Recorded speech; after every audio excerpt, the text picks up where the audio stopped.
Good morning mga guys. So kining mga liso sa durian ato kani siyang lungagon. Then pag mahuman ko ni siya lungagon niya ato ning panitan daw himuon nato ning ice candy then kami butangan nato aning Nag-boil ni ato ang kuan. pulp So, ning hugas hapot to kaliso nga pulp. So man siya luto na dayon.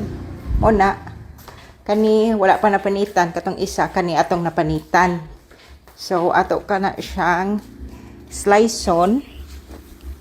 Butang nato sa blender.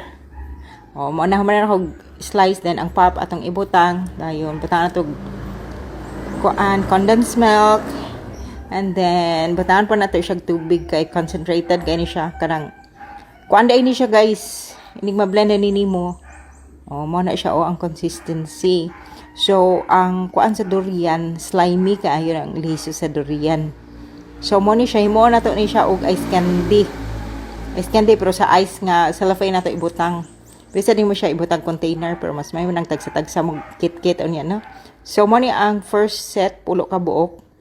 Kaduha din din ha siya taman. So nara guys na butang na ang mananitanan so, siya 20 kaliso atong nabuhat sa 20 kaliso. blend dayon. Og duha ka Ato ding butang sa kuan.